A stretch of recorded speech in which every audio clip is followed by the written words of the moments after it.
Hola, ¿qué tal? Buen día. En este video expongo brevemente algunos datos biográficos de Ludwig Wittgenstein. Asimismo, hago referencia al contexto histórico e ideológico en el que el filósofo se fue formando, los problemas filosóficos de moda en la primera mitad del siglo XX, y exploro la influencia que este contexto pudo haber tenido en él, en su formación y en su vida. En el caso de Wittgenstein, como es el caso de cualquier otro filósofo, es necesario echar un vistazo también al carácter o la personalidad para entender su vida y su producción intelectual. Comienzo entonces por decir que Ludwig nace en Viena en 1889, es de descendencia judía, fue educado en casa hasta que va a estudiar ingeniería en la Universidad de Berlín, donde diseña un motor de propulsión a chorro que fue muy útil para la industria de la aviación. Esto le hizo ganar mucho dinero y fama. Pero esto de la ingeniería no era lo suyo, y bueno, no le gustó y prefirió estudiar matemáticas, filosofía y lógica, tras leer las obras de Schopenhauer, Russell y Frege. Estudió lógica en Inglaterra con Russell, a sugerencia del mismo Frege. Renuncia a una herencia millonaria que le dejaron sus padres en Austria, y prefiere ir a Noruega, donde vive solitario en una cabaña en medio del bosque, uh, hasta cuando estalló la Primera Guerra Mundial en 1914. Entonces regresa a Austria para participar como soldado en el ejército austriaco. Tras la guerra trabajó casi 8 años como profesor de escuelas primarias para niños en Suiza, hasta 1926, y luego fue por un par de años jardinero en un monasterio. Eh, Poco después de 1926, más bien en 1929, regresa a Inglaterra para estudiar en Cambridge un doctorado, y se queda ahí el resto de su vida, con excepción de algunos periodos breves que vivió en Noruega, en Irlanda y en Estados Unidos. En 1937 se hace ciudadano británico, tras la anexión de Austria a la Alemania de los nazis. Trabajó como enfermero en un hospital durante la Segunda Guerra Mundial. Al término de esta guerra regresa a dar clases otra vez a la Universidad de Cambridge. Da clases de filosofía, pero queda, o siempre más bien, se siente insatisfecho por la rutina formal de la academia. Renuncia a su profesorado en 1947. Vuelve a aislarse otra vez a las remotas praderas de Irlanda, y 2 años después viaja a Estados Unidos, donde pasa un tiempo en la Universidad de Cornell. Luego regresa a Inglaterra, donde muere en 1951 tras sufrir durante 2 años un cáncer incurable.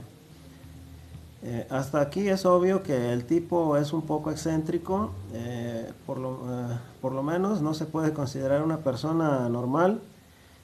Tal vez la descripción más austera que se puede hacer de la personalidad de Wittgenstein es que era inquieto, era despegado de lo material, no le interesaba tanto el dinero, las riquezas o los lujos. Incluso podríamos decir que fue una persona insatisfecha con su propia condición, su condición vigente. Nunca estaba conforme con lo que tenía, con lo que hacía, y bueno, siempre buscaba algo diferente, algo que finalmente lo pudiera satisfacer, pero bueno, al parecer nunca logró esto. Y bueno, esto igualmente lo llevó a experimentar con estilos de vida que podríamos considerar poco ortodoxos. Por ejemplo, como una persona que es heredera de una fortuna millonaria la rechaza y se va a vivir a una cabaña en medio de un bosque como ermitaño. Suena un poco fuera de lo común. En lo académico, ya mencionaba que comenzó a desarrollar sus ideas filosóficas en la soledad de una cabaña en el bosque noruego. Estando en la guerra como soldado austriaco, continuó haciendo apuntes que cargaba en su mochila. Estas notas fueron compiladas para su publicación en 1921 en Inglaterra bajo el nombre de Tratado Lógico-Filosófico. En él, Ludwig reflexiona sobre la naturaleza del lenguaje y su relación con el mundo. Concluye que el lenguaje disfraza la forma lógica del pensamiento. Dice que alguna proposición, sea una frase o, por ejemplo, una pintura o una expresión artística, debe tener relación con la cosa que representa, a lo que llamó su forma lógica. Aquí parece seguir los pasos de San Agustín y otros pensadores de la corriente realista de la antigüedad y de la Edad Media. Esto es, que una palabra significa o se relaciona con el objeto al cual se refiere. Afirma que una proposición lingüística denota elementos del mundo y sus relaciones que pueden ser tan complejas que no es fácil describirlas completamente. Opina que el pensamiento se relaciona con su expresión en el lenguaje mediante reglas extremadamente complicadas, reglas lógicas obviamente, lo que llamó teoría del significado.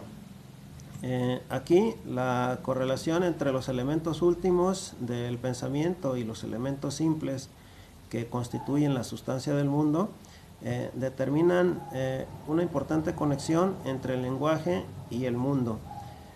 Esto quiere decir, otra vez, que las palabras significan algo que existe en el mundo, o sea que digamos que las cosas en el mundo es posible explicarlas con palabras, aunque obviamente considera que esto es muy difícil y complicado, pero supone que hay o que subyace una forma lógica en esta conexión entre las cosas del mundo y el lenguaje.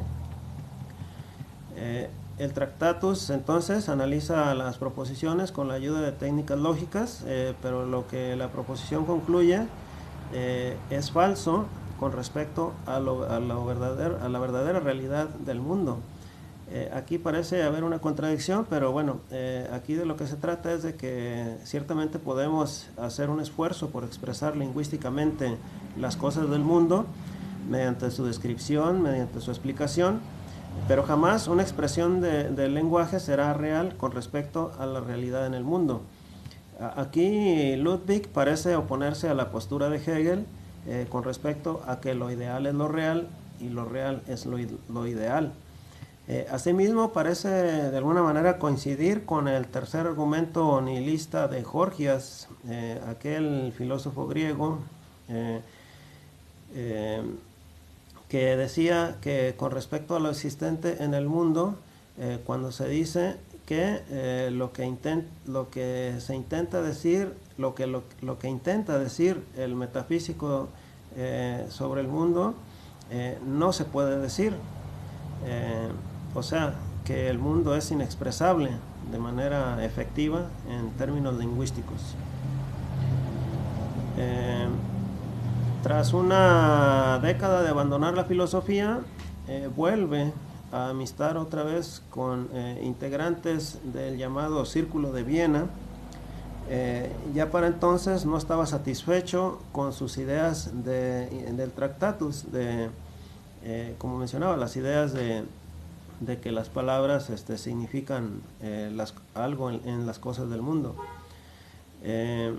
Luchó consigo mismo por apartarse de lo que llamó la filosofía del partido y no le agradó la postura de los pensadores del círculo, quienes se habían congregado ya en el llamado positivismo lógico.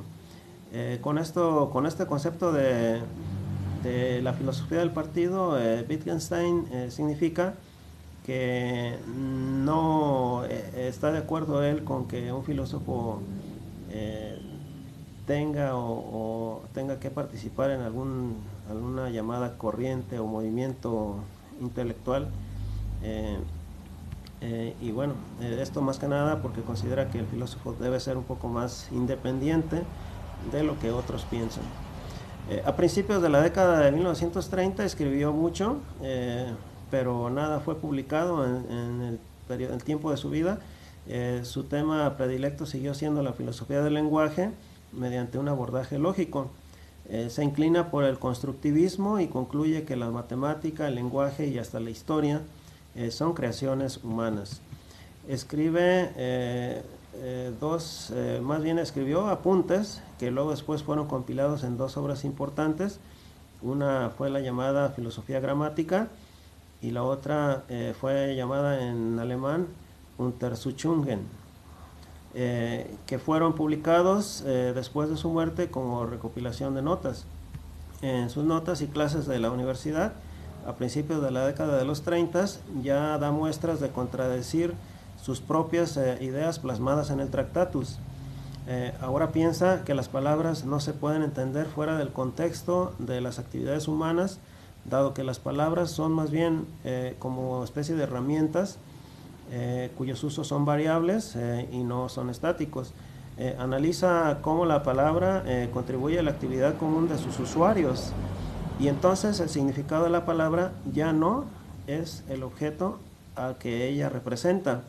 Afirma que las reglas que se utilizan en el lenguaje determinan el significado lógico de los conceptos, pero los elementos utilizados, esto es, las cosas en el mundo, no significan en sí nada.